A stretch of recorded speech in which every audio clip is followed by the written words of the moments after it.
Admission असल्यामुळे थोडा उशीर झालाय, पण उद्या राईट दोनच्या माणसाचं राईट 8 वाजता चालू होतं. जे काही तरी काय असं नंतर उशीर आहे तर मग आम्हाला पहिल्यापासून सांगा असं म्हणतात. तर सगळ्यांनी थोडं उद्या 11 वाजता राईट आहे. आणि परवा दिवशी आपलं प्रॅक्टिकल आहे. तिसऱ्या दिवशी 29 तारखेला आपलं प्रॅक्टिकल राहील. ते राहणार आहे 8:45 वाजता. 8:45 वाजता सगळ्यांनी तिसऱ्या दिवशी इथं नाही येणार, डायरेक्ट ऑफिसला यायचं. गाडी इथंच लावायच्या सगळ्यांनी, डायरेक्ट इथे यायचं ऑफिसला.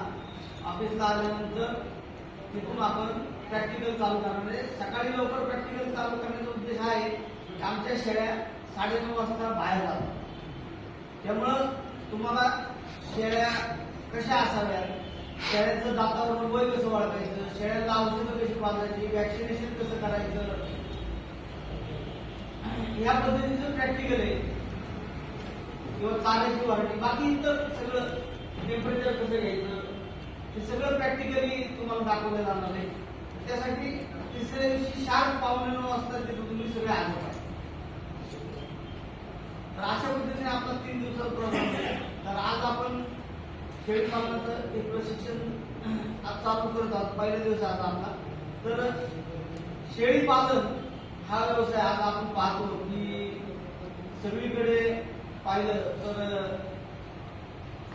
आजकाल नोकरी भेटत नाही, सर्वात महत्त्वाचं. आणि शेळी पालन हा व्यवसाय शेतीजोड धंदा आणि बेरोजगारांसाठी एक चांगला उत्तम व्यवसाय. आत्ताच्या जमान्यात जर आपण शेळी पालनाविषयी पाहिलं तर शेळी पालनाला एवढं डिमांड आलेलं आहे. तुम्ही आतापर्यंत चिकनचे भाव कमी झालेले ऐकले असतील, अंड्याचे भाव कमी झालेले ऐकले असतील, मांसाहारी म्हणून धुरा, पण मटणाचे भाव कमी उतरलेले ऐकले नाही. इथं कुणी आहे का की आम्ही मटणाचे भाव आमच्या भागात 10 रुपयांनी, 20 रुपयांनी, 50 रुपयांनी कमी झाले आहे का? असं तुम्हाला काय ऐकलं? याचा अर्थ असा आहे की शेळी पालनामध्ये किती कॉम्पिटिशन वाढलं तर याला दर फिक्स. आपल्याला कुठलाही व्यवसाय चालू करायचं म्हणलं तर पहिल्यांदा मार्केट शोधावा, बरोबर? कुठलाही व्यवसाय, शेळी पालनातच नाही, कोंबडी पालन म्हणा किंवा इतर कुठलाही व्यवसाय म्हणून चालू करायचं म्हणलं तर पहिला आपल्याला गिराईक शोधावं लागतं किंवा आपला हा माल तयार झाल्यानंतर कोण घेईल हे आपल्याला पहिलं पाहावं लागतं. ह्याच्यात असं नाही, ह्याच्यात 2 प्लस पॉईंट येतात. ह्याच्यात तुम्हाला मार्केट शोधायची गरज नाही, मार्केटसाठी वाट पाहण्याची गरज नाही, मोबाईल सायलेंट, सगळे सायलेंट ठेवावं. कुठं आउटसाईडला असेल तर जागा मार्केट नसेल तर तुम्हाला आज बाजार ठरवून दिले शासनाने, बाजार, आठवडी बाजार. आठवडी बाजारात जरी गेलं तरी तुम्ही 4-2 पैसे इकडे होतील पण आपला माल गेला नाही असं कधीच होत नाही. आज आपण पाहतो आपल्या भागात हैदराबादवरून गाड्या येतात, औरंगाबाद उतरलं, हैदराबादवरून 2-2, 3-3 स्टेपच्या गाड्या येतात आणि भरून जातात. सोमवारी तिथला बोर्डचा बाजार, हैदराबाद, पुणे, मुंबईला इथून मारतात. म्हणजे सांगायचा उद्देश हा की याला मार्केट शोधत बसायची गरज नाही किंवा आज आपले बोकडे 10 तयार झाले आणि आता मग याला मार्केटच नाही, कधी विकू असा प्रश्न येत नाही. दुसरा मुद्दा म्हणजे ह्याचे दर कधीच उतरत नाही, मटणाचे दर अजिबात उतरलेले नाही. आणि तिसरा मुद्दा म्हणजे आता पहिल्यासारखं राहिलं नाही. पहिलं कसं होतं, आठवडे बाजार दिवशी, आठवड्यातनं, महिन्यातनं 1-2 वेळा लोक मटण खायचे. आता कुठलाही वार पाळला जात नाही, डेली मटण चालू.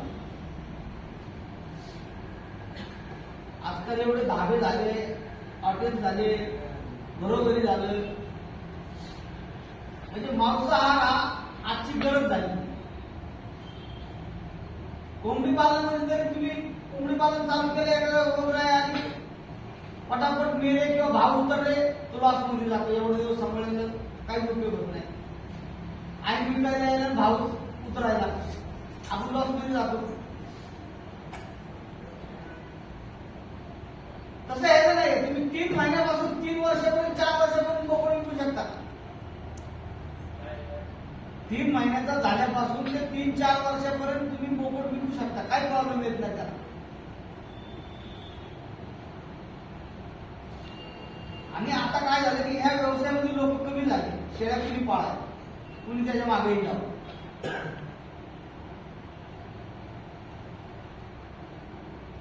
जंगलात चाराई क्षेत्र कमी झालं. चाराई क्षेत्र कमी झाल्यामुळं लोक शेळी पालनाकडे दुर्लक्ष करायला लागले. जुने मेंढपाळ लोक जे गावोगावी फिरतात, आज माझ्याकडं नगर जिल्ह्यामधल्या पारनेर तालुक्यातल्या 50,000 मेंढ्या दत्तक होत्या. औरंगाबाद मधल्या 30,000 मेंढ्या दत्तक होत्या. त्यांचं मी पाहिलं, घराच्या घर सोडून ते 8-9 महिने घराच्या बाहेर फिरतात. गाव सोडून 8-9 महिने का फिरतात? एकाकडे 200-300 मेंढ्या असतात. त्या मेंढ्याला एवढा चारा कुठून आणायचा? आपला भाग हा दुष्काळी भाग. एवढ्या मेंढ्याला चारा कुठून आणायचा, पाणी कुठून आणायचं? हे लोक या चाकण, पुणे, कोकण भागात फिरस्तीवर जातात.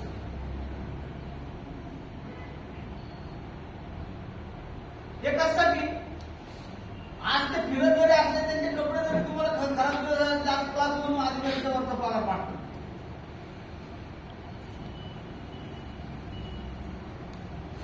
पण आजकाल काय आलं की तुम्ही लोक थकले, काहींना चालवता येत नाही किंवा काय नाही, पुढं मुलं शिकलेले ते म्हणतात आम्ही ना हा व्यवसाय आता पाहत, आम्ही दुसरं बघतो. असे यांनी हळूहळू हा व्यवसाय बंद करतात. बाहेरच्या काय काय राज्यांनी जर तुम्ही बघितलं, एकदम चांगले उत्कृष्टपणे शेळी पालन केलं जातं. आता त्याला पर्याय निघलाय, पण निश्चय करू शकता तुम्ही. फक्त हे शेळी पालन कशा प्रकारे करायला पाहिजे हे आपल्याला जमलं पाहिजे. शेळी पालनामध्ये पहिली गोष्ट सांगतो की ह्याला आयतं खाद्य नसतं. कोंबड्या आयत्या खाद्य विकत आणून तुम्ही जागेवर टाकू शकता. शेळ्या मेंढ्या पाळायचं म्हणलं तर कमीत कमी वैरण उत्पादन किंवा त्याचं खाद्य उत्पादन, चारा उत्पादन आपलं स्वतःच पाहिजे, तर शेळी पालन करू. तुम्ही म्हणतात की मी चारा विकत आणून शेळ्याला घालीन आणि शेळी पालन करीन, परवडत नाही. शेळी पालनाचा चारा आपला स्वतःच उत्पादन पाहिजे, तर शेळी पालन करू. बाकीचं तुम्ही इतर विकत घेऊ शकता. सपोज वाळलेला चारा नाही, वाळलेला चारा सिजनेबल वाळलेला चारा तुम्ही विकत घेऊ शकता. त्यांचा जो पेंडीवरचा खर्च असतो, काही जे त्याला भाटा लागेल किंवा पेंड लागेल, ते विकत घेऊ शकता तुम्ही. तर तुम्ही जर म्हणतात की सगळं विकत घेऊनच मी शेळी पालन चालू करल, तर शेळी पालन करू.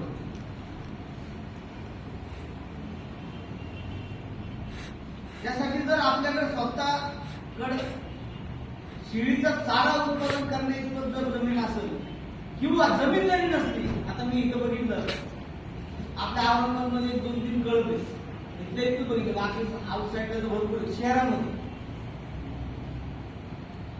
त्या वड्याच्या कडेने, त्या बाबाच्या वड्याच्या कडेने असं कांचन वडे करून ह्याच्यावर पण चालतात. 2 लोक असतात रस्त्याने. रस्ता जरी वळणात एक तर मध्ये थांबतो, ते रस्ता क्रॉस करतो शेळ्यांचा. म्हणजे सांगायचा उद्देश आहे की आपण जर शेळी पालन केलं की जमीनच पाहिजे अशी गोष्ट नाही. तुमच्याकडे जर चारायला भरपूर रिकामी जागा असेल तर तुम्ही कुठल्याही क्षेत्रावर घेऊन शेळी पालन, शेळ्या चालू शकता आणि त्यांचं पोट करू शकता. पुढच्या नाही का मालक बघा कुठं रिकामी पुढच्या आहेत का आतमध्ये नसलेले या पुढच्या ह्या 2-3 आहे ना शेळी पालन. आपल्या भागामध्ये जर आपल्याला चारायला जागा असेल, डोंगर भाग असेल, ओढे नदी नाल्याच्या कडेची आपल्याला जर चालण्यासाठी जागा असेल तर तुम्ही बिना शेतीचंही शेळी पालन करू शकता. आता हे मेंढपाळ एवढे 200-300 मेंढ्या याच्याकडे 300, 200, 100 कळप आहे त्यांच्याकडे शेती नाही. पण ते चाऱ्याच्या शोधात नुसतं बाहेर भटकत असतात 8-9 महिने घराच्या बाहेर. फक्त पाऊस पडला चांगला चांगला पडला तर इकडे येतात. चांगला पाऊस पडला खायला झालं थोडं पाणी झालं तर माणूस इकडे येतो. आणि एवढ्या मोठ्या जनावरांना विहिरीत उपसून पाणी पाजणं हे शक्य होत नाही. त्यासाठी जिथं जिथं पाण्याची सोय जिथं त्यांना चाऱ्याची सोय अशा ठिकाणी ते सतत भटकत असतात. सांगायचा उद्देश हा आहे की शेळी पालन हा व्यवसाय आपण जर व्यवस्थित केला एक उत्कृष्टपणे आपण हा व्यवसाय पुढे घेऊन जाऊ.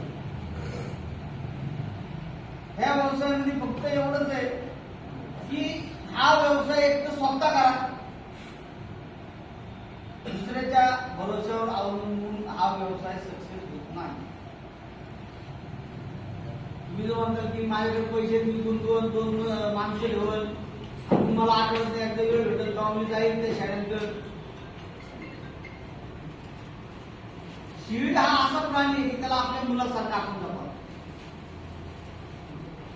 तुम्ही मालक आहे, तुम्ही फार्म टाकला तिकडे, तुम्ही 8 दिवसात एकदा गेले, ती शिळी म्हणणार आहे का मला खायला वेळेवर भेटत नाही म्हणणार आहे का? तुम्ही तिथं रोज बघायला जाताय का? शेळी पालनामध्ये हाच सगळ्यात मोठा हे होतो. लोक लॉस मध्ये जाण्याचा प्रकार की लोक दुसऱ्याच्या भरोश्यावर शेळी पालणार.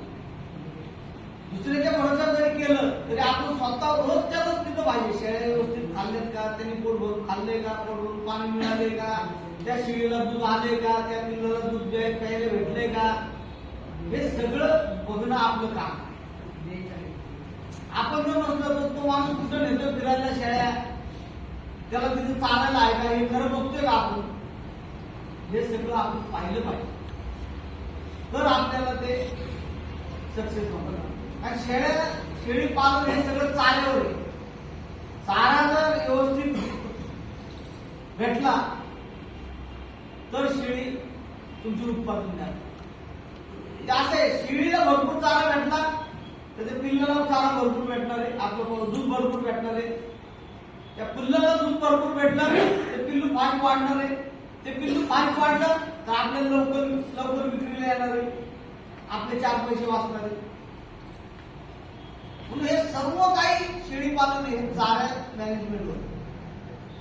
बाकीचे इतर लसीकरण औषधं ह्यासाठी डॉक्टर आहेत आपल्या इकडे, पण प्रॉपर मॅनेजमेंट जे शेळ्यांची राहण्याची व्यवस्था करणं, त्यांच्या वाडे स्वच्छ ठेवणं, त्यांना चाऱ्याची व्यवस्था व्यवस्थित करणं, पोटभर चारा मिळवून देणं, हे सगळं व्यवस्था आपल्याला करून घेणं गरजेचं. हे जर आपण व्यवस्थित नाही केलं तर शेळीपासून उत्पादन मिळत नाही. त्यासाठी शेळी पालनामध्ये आपल्याला सर्वात महत्त्वाची गोष्ट की शेळ्यांमध्ये आपल्याला चाऱ्याचं मॅनेजमेंट चांगलं जमलं पाहिजे. त्या शेळ्यांना काय लागतं हे आपल्याला कळलं पाहिजे, खायला काय पाहिजे हे आपल्याला कळलं पाहिजे.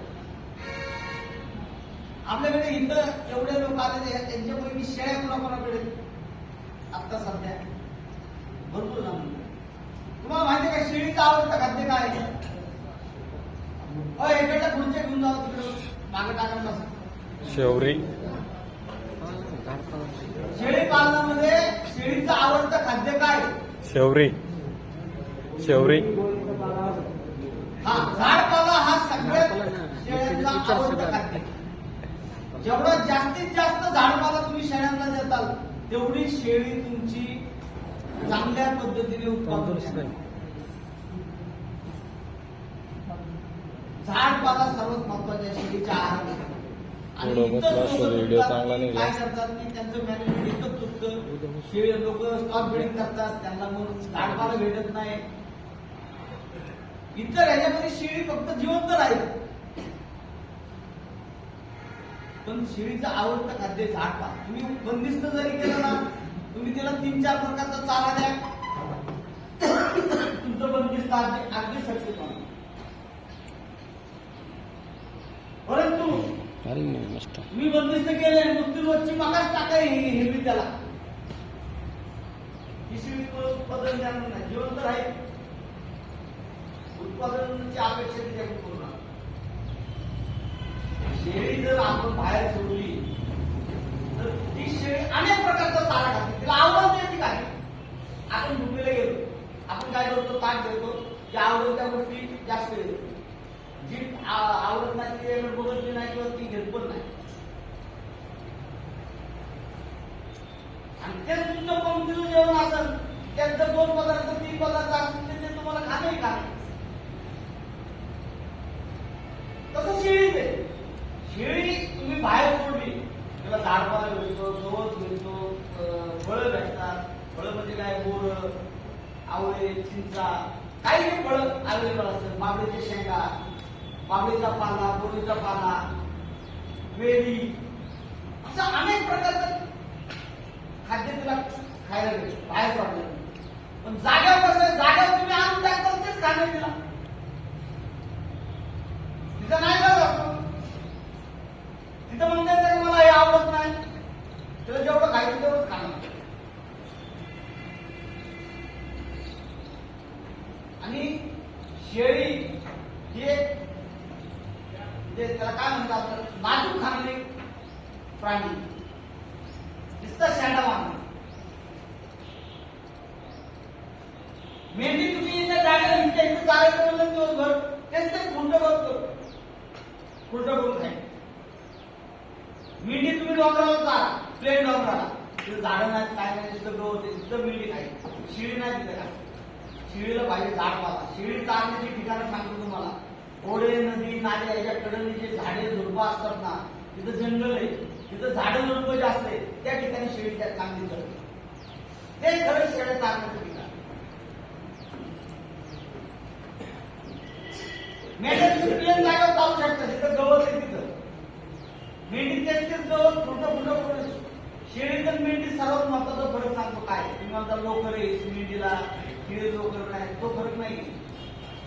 तुम्ही जर पाहिलं, मेंढी ही खाली मुंड घालून चलती, शेळी मुंड वर करून चलते. बघा तुम्ही कधी शेळ्याचे शेळीला उंचावरचं खायला आवडतं. मेंढी नुसतं खाली मुंड घालून खोटं गवत तेच गवत खोटं करून खायचं. पण शेळीला 12 पत्र खायला, तिला एका कार्यावर तुम्ही स्टॉल बिल्डिंग केलं तर ते सक्सेस होणार नाही.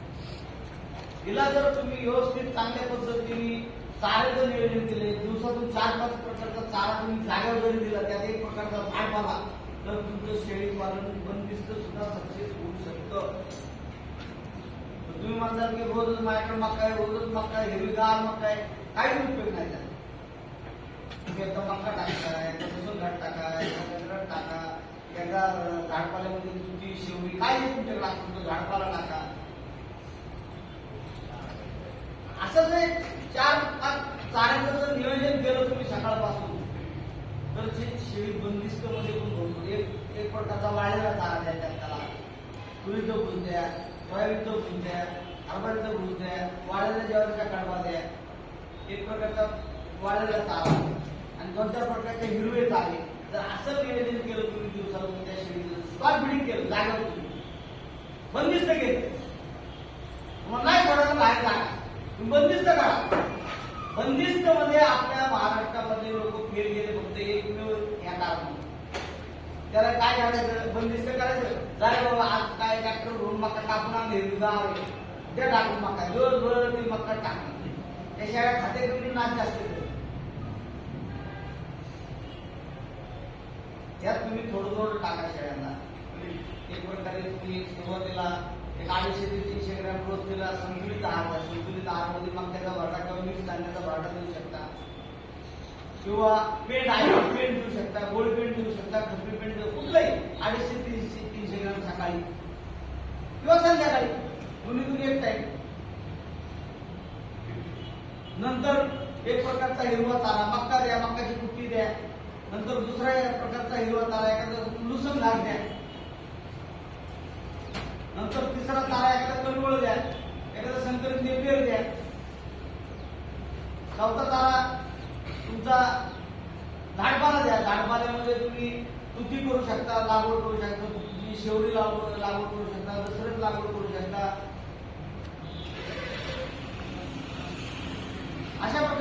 मोबाईल लागवड करू शकता. अशा प्रकारचा एक टन झाडपाला द्या.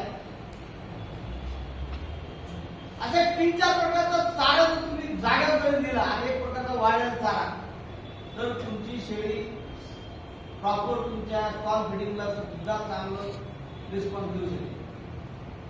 लोक नुसतं म्हणतात बंदिस्त करायचं. शेळीला काय लागतं खायला? शेळी खाती कमी, नाच जास्त करते. बघा तुम्ही शेळी जर तुम्हाला पाहिजे असेल तर खाती कमी, नाच जास्त, चाऱ्याचा नाच जास्त होतो. म्हणून शेळी पालनामध्ये आपल्याला जर चाऱ्याचं मॅनेजमेंट जमलं तर शेळी पालनामध्ये तुम्ही 60-70% सक्सेस झाले.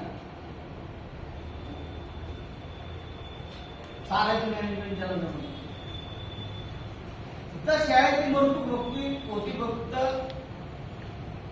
न खाण्यामुळे किंवा खायला न मिळण्यामुळे. आता तुम्ही खेडेगावात गेला असता, त्याच्याकडे यातले बरेच लोक खेडेगावात असतील किंवा तुम्ही पाहिलेले असतात. आज शेळी ही गरिबाची काय आहे, गरिबाची एटीएम आहे. शेळी कधी विकायला काढा तुम्हाला पैसेच नाही. म्हणून हे शेळी हे गरिबाचं, शेळी पालकाचं एटीएम आहे. आज तुम्हाला शेळी विकायची असेल, तुम्ही विकायला घेऊन गेले, 400 रुपये इकडे होतील, पण माझा माल गेला नाही म्हणून तुम्ही कधीच पोर देऊ शकता.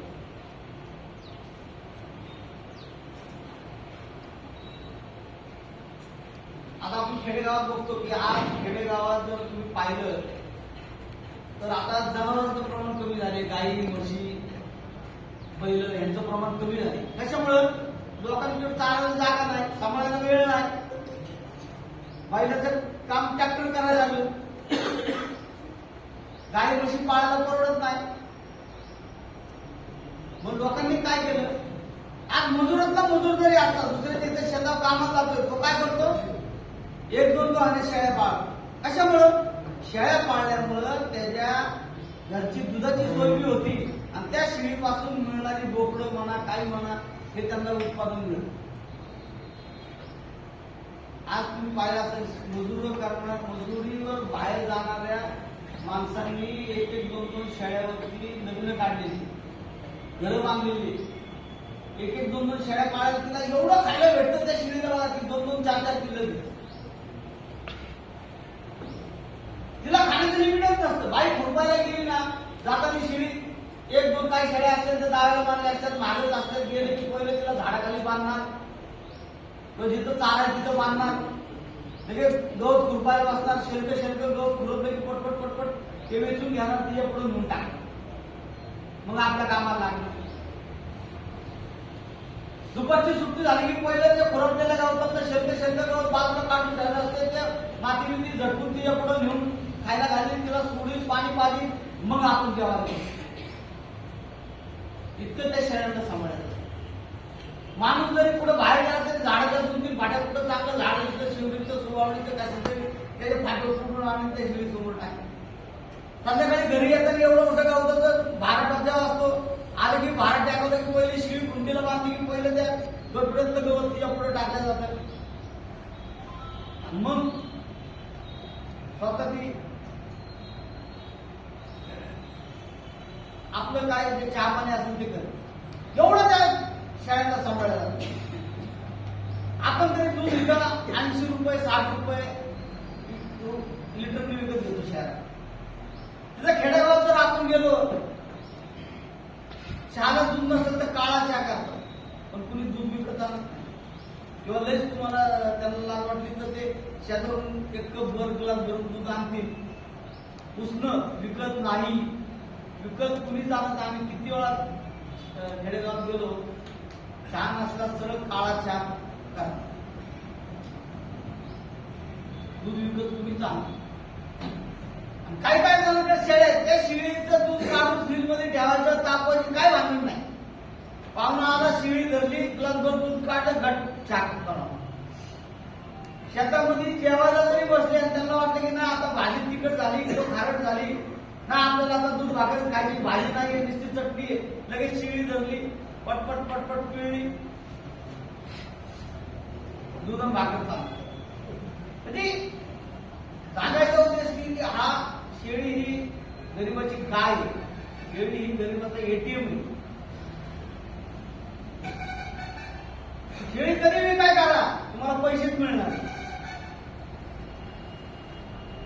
हे लक्षात घ्या. त्याला तुम्हाला मार्केट शोधायची गरज नाही. आज जर तुम्ही खेडेगावातनं बघितलं तर तालुक्याचे जिल्ह्याच्या ठिकाणचे व्यापारी सकाळ सकाळ 7 वाजता येतात गावात. सगळ्या गावात पहिला आला व्यापारी की सगळ्यांना आवाज देतो ज्याच्याकडे शेळ्या आहेत त्यांना. ते प्रत्येक जण जे काय विकायचं जे बोकडे म्हणा काय ते विकायचं त्यांना ते बाजूला काढून ठेवतात. तो आला की सौदा करतो आणि घेऊन जातो. जागेवर मार्केट. शेळ्यांना जागेवर मार्केट जागे एवढी किंमत आहे शेळ्या. आज शेळ्याचे भाव दरवर्षी आज 650 रुपये आपल्या इथे मटण आहे. पुण्यामध्ये बघितलं तर 750 रुपये किलो मटण आहे. मुंबई सारख्या ठिकाणी बघितलं तर 800 रुपये देऊन सुद्धा प्युअर मटण भेटत नाही. मला तुम्ही आज सांगा की मी मटणाच्या दुकानावर गेलं प्युअर बोकडाचं मटण घेतो तर प्युअर बोकडाचं मटण ओळखत आहे का असं तुम्ही एक बोकड कापला तर त्याच्या मागे 3 ते 4 शेळ्या कापल्या.